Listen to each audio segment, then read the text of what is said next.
The warnings had always been there, whispered in the quiet moments between heartbeats, carved into the fragile pauses of conscience, and echoed through the long corridors of memory where forgotten prayers still lingered like dust in abandoned rooms.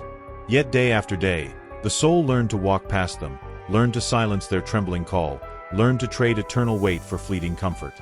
He lived surrounded by people yet carried a profound loneliness, waking each morning to the dull rhythm of routine, the city unfolding in muted colors beyond his window, traffic murmuring like distant surf, life continuing as though time were endless. His days were orderly, predictable, and hollow.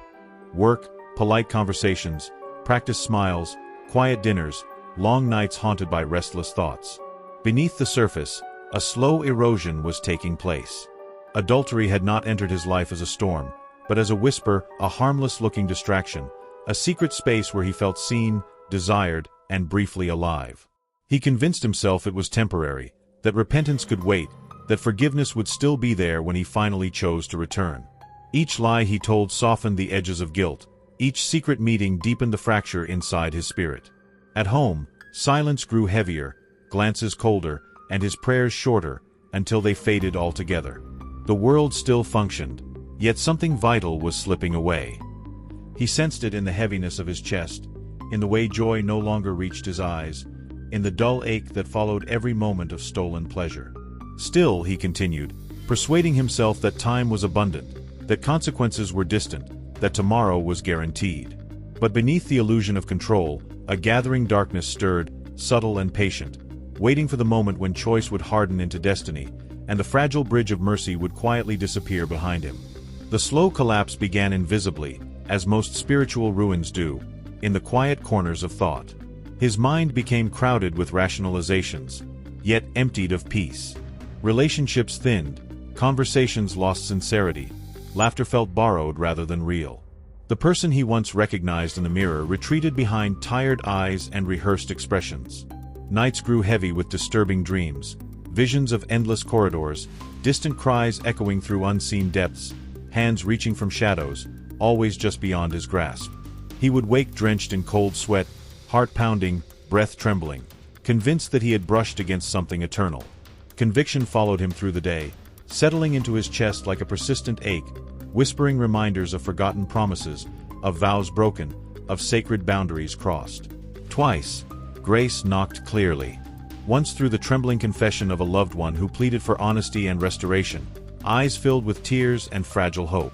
Again through a quiet moment alone, when an unexpected wave of remorse fell upon him so heavily that he nearly collapsed, certain that God was still waiting. Both times, fear of exposure outweighed humility. Both times, pride sealed his lips, and desire steered his steps back into secrecy. Guilt hardened into numbness. Empathy drained away. His spiritual sight dimmed until right and wrong blurred into convenience and discomfort. The dreams intensified, the warnings sharpened, yet his heart closed tighter, retreating into a hollow refuge of denial. By the time emptiness fully consumed him, he no longer searched for light.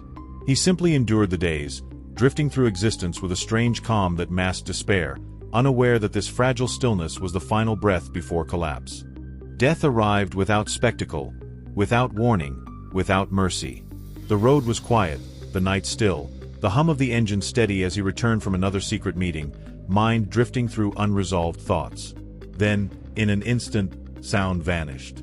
The world slowed into fragments of light and shadow, motion dissolving into weightless silence. The impact came, yet felt distant, as though it belonged to someone else. Awareness flickered, trembling between presence and absence. He sensed his body before he understood it was no longer his, felt a strange separation unfold, like fabric tearing along invisible seams. The world receded, dimming into a muted echo. His final human thought was not fear, but regret, an aching awareness of words left unsaid, choices left undone, prayers left unanswered. Then even regret dissolved. Darkness gathered, thick and enveloping, carrying him beyond the fragile borders of flesh. Confusion swelled as the familiar laws of time and space unraveled. He hovered in a suspended stillness, suspended between memory and oblivion, until a heavy certainty pressed upon his soul. Something irreversible had begun. Awakening came not with light, but with suffocating heat and consuming shadow.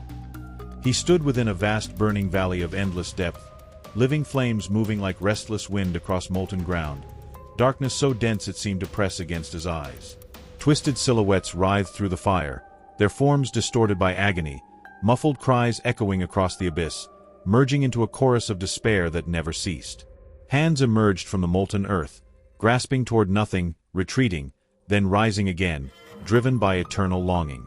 The air itself felt heavy, scorching his lungs, stripping breath from his chest. Panic surged as he tried to move, only to realize that movement brought no escape, that every direction led deeper into isolation. Then the voice spoke, not aloud, but within, reverberating through his being with unbearable clarity. It reminded him of every warning ignored, every opportunity dismissed, every truth exchanged for comfort. He cried out, begging for another moment, another chance, another breath of mercy. But the silence that followed was absolute.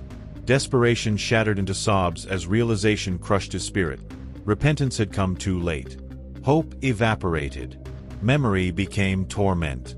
And in that eternal moment, he understood the full weight of irreversible choice. There was no return.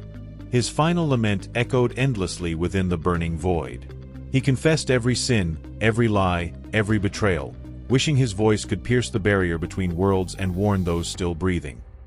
He longed to whisper into the ears of the living, to shake them awake before the door closed behind them as it had for him. But eternity held him fast. Slowly, acceptance settled over his broken spirit, not as peace, but as the heavy acknowledgement of an unalterable fate. From the depths of this sorrow, the narrator returns, speaking gently to those who still walk beneath the fragile sky of time. Sin deceives. Pride blinds. Tomorrow is never promised. While breath remains, hope still waits, patient and merciful. Eternity is not shaped in death, but in the quiet choices of everyday life. Let this story linger in your thoughts. Reflect. Guard your soul. And if these shadows have stirred something within you, stay close. More warnings remain to be told.